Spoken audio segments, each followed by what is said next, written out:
Hi burners, welcome back to my channel, welcome back to Claiborne. I feel very blessed to have you with me today. Today I'm going to work in the hugelkultur hosta garden, shade garden, deep shade garden, partial shade, deep shade I guess I'd say. And I put this in last year and I want to show you by, I only bought a few hostas, and then remember we dumped them out and we divided them up, and then we planted them in different areas, and then we did a hugelkultur, which is stacking the wood and letting the wood decay, and then you plant on top of it. And then we talked about some rare flowers, and I moved a fern down here, and Grandpa lives here. So there's Grandpa's house. All right, but I'm going to talk to you guys about the hostas and a lot more about those ferns that live here. I just learned something about ferns the other day, and it was just mind-blowing, and I can't wait to share it with you and blow your mind as well.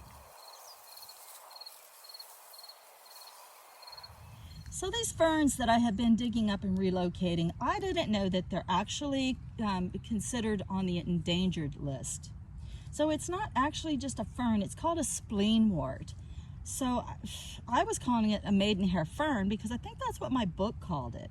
So it's a spleenwort, which means wart means good for the spleen. And I guess there are other medicinal uses. I'll try to look those up for you.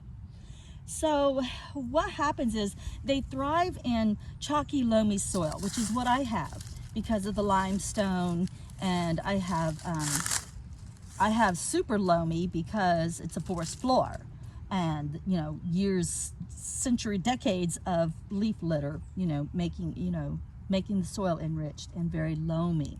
So I have super chalky loamy soil. So these little ferns pop up everywhere. Plus I am on a rocky outcrop, which is another thing that they prefer.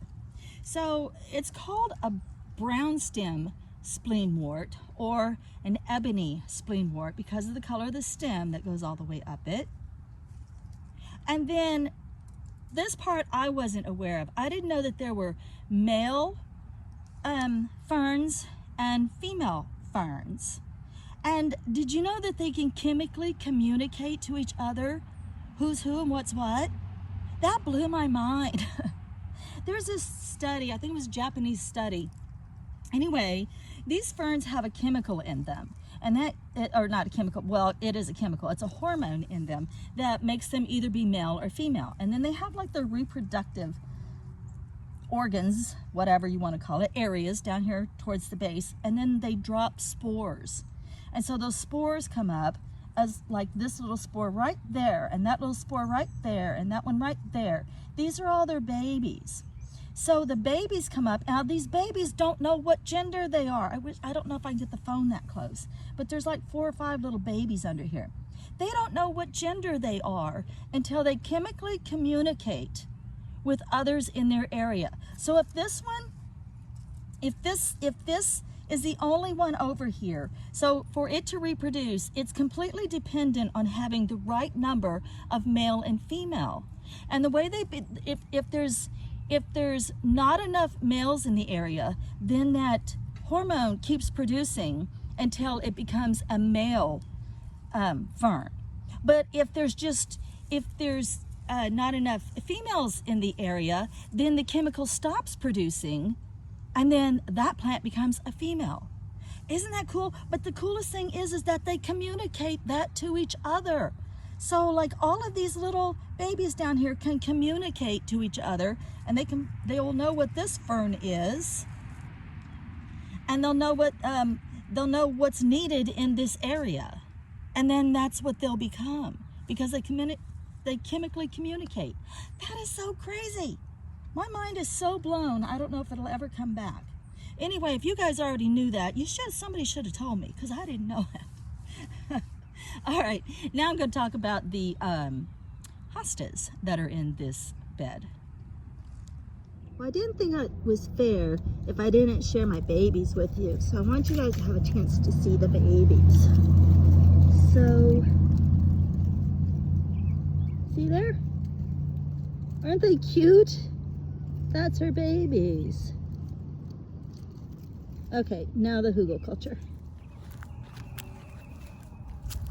All right, so now I want to point out my hostas. This is my third experience with hostas, and this time I'm just really into it. So I bought 3, and I'll just go through them quickly. I bought the Royal Standard. How beautiful that is. Ah, it's crazy beautiful. So we bought that, and then we put an Earth Angel, beautiful variegated leaved Earth Angel, and that is another piece of that same Royal Standard along with the Earth Angel, and they're growing on that hugelkultur bed.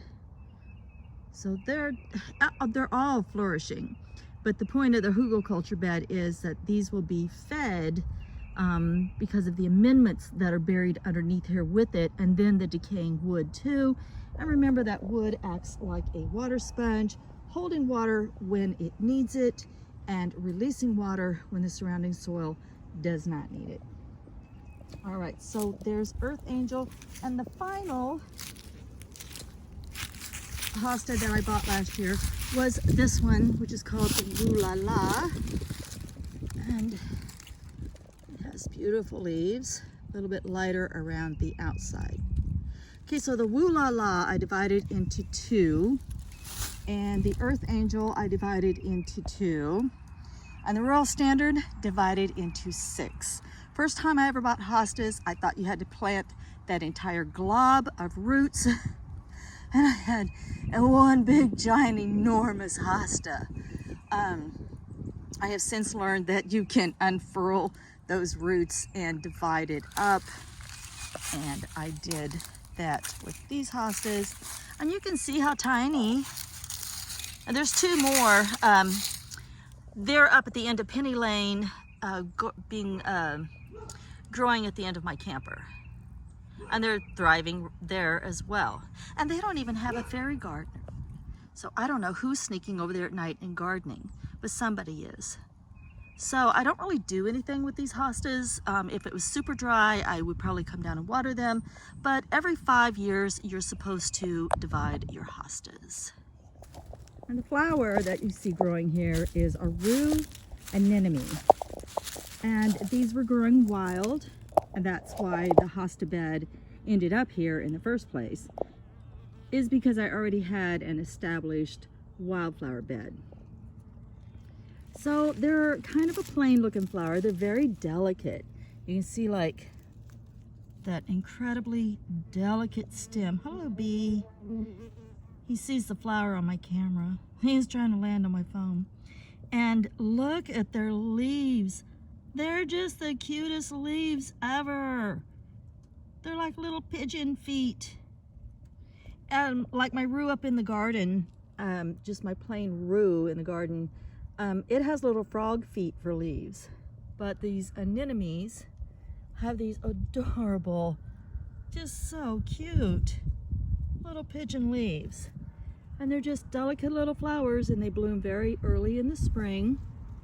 And I say that they're rare because on the whole of 17 acres here, they've only shown up in 1 spot. So I don't know if they were established here by bird seed, birds dropping seed or whatever, but they're just called rue anemone. And they're a naturalized flower in North America.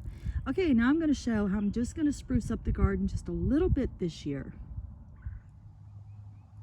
On some Fairy Thursday, I'll introduce Grandpa up close and personal, but for now I'm just going to show what I did to improve the garden down here. So we have an additional brownstem spleenwort growing over here.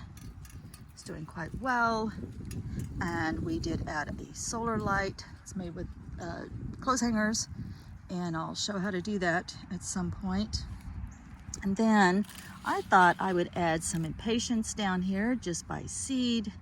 Pick these up at the Dollar Tree for $1.25, and then some more anemones, but these are actually mixed colors, and you get 3 bulbs for $1.25. And so I'm going to spruce up this side of the garden just around Grandpa where it gets just a wee bit more sun. All right, guys, I'm going to end this video here. I hope that this finds you all doing well and enjoying your spring. And I will talk to you in the next video. Much, much love and light. Blessed be.